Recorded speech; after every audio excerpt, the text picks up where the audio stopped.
Hey everybody, good Wednesday morning. It's Chief Meteorologist Brad Pedovich here, talking about the hazy, hot, and humid weather, but more importantly, how rain is going to impact your holiday weekend. We need the rain in the drought desperately, but a lot of folks have outdoor plans. We'll start with the satellite view first today because kind of cool. We're still seeing this, what we call Tutlow. You can see it off the southeast coast, this spin. A Tutlow stands for Tropical Upper Tropospheric Trough. So it's basically an upper low over the tropics.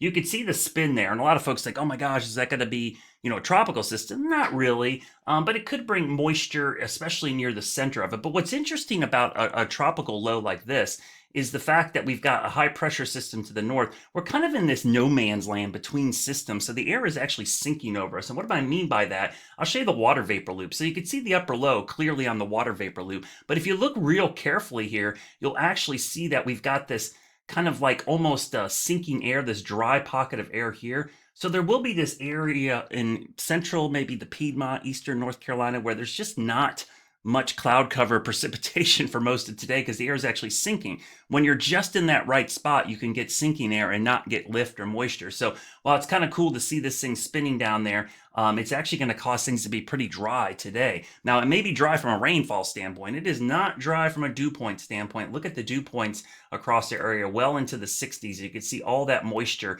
advecting here into the Carolinas. So certainly a pretty hot, humid day. Speaking of that sinking air, this is the severe weather outlook today. You can see to our north we've got severe storms, but notice where that sinking air is. We don't expect any storms at all to develop. So that's another indication of that sinking air. Now, speaking of the potential for severe weather, none really today.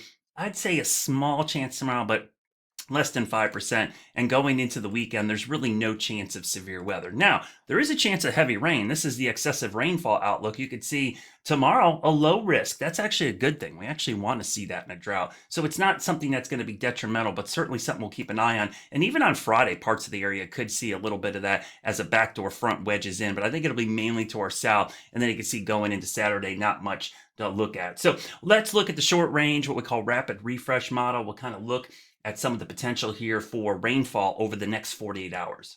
So we'll start this morning and we'll go through the afternoon hours. We'll get into the evening hours about 5, 6 o'clock. We'll zoom in. You can see not a lot going on here in the Carolinas, maybe a few pop-up storms. And that's one area today. If we're going to see a shower or thunderstorm later this afternoon, it's most likely going to be in these areas in the mountains and foothills. We saw some yesterday, and there's just enough lift today, and we're just close enough to the cold front, which is back to the northwest, to give us a few pop-up showers. So don't be surprised if you're in Avery, Ashwaubenon counties, you see a pop-up shower. So let's go into your Thursday. We'll go into the morning hours. The front's getting closer. Thursday will be weird. It could start pretty hot and humid. We could see sunshine in low 90s as we go into the afternoon. It's going to take a while for storms to get going. So by 3, 4, or 5 o'clock, that's when things get going. You can see pretty scattered. So you could still get a lot of things done on Thursday. It's not going to be an all-day rain. And that's something I'll emphasize a lot in my forecast this weekend. You're going to see rain chances every day for the holiday weekend, but not any day is a washout or you can't do anything outside. That's not the way this pattern is kind of set up. So you can see we go through the evening hours, scattered showers and storms. And again, look, even when they become more active, there's still breaks. So the highest chance or the most widespread rain will likely be Thursday night into Friday morning. And for that reason, you'll see the waves of rain.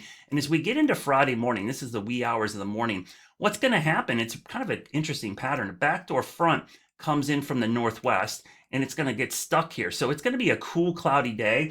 And while I don't expect widespread rain, there's probably going to be mist or drizzle. So all in all, not a horrible day on Friday, though it's going to be kind of cloudy and cool. You see the waves of rain, but nothing particularly heavy. So let's widen this out and look a little bit longer range.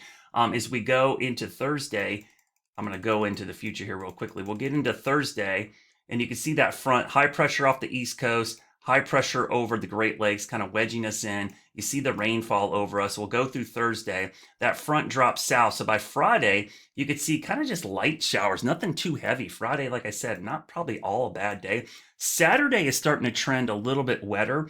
As we get into Saturday, you can see as the front kind of moves back north, and this is what I anticipate, that front, which will be wedged down here on Friday, goes back this direction as a warm front, and it's somewhere in here. You can actually kind of see the setup here. Here's the low pressure system, and so think of a low pressure system. It usually has a cold front attached and a warm front somewhere in there. So we get this south wind, and so what's going on in here is just pop-up afternoon storms, heating of the day type stuff. So we get into Saturday, you see how scattered the fronts will be the main focus for widespread rain. So Saturday certainly could have some pretty good rain, and I think it's probably going to be the wettest day.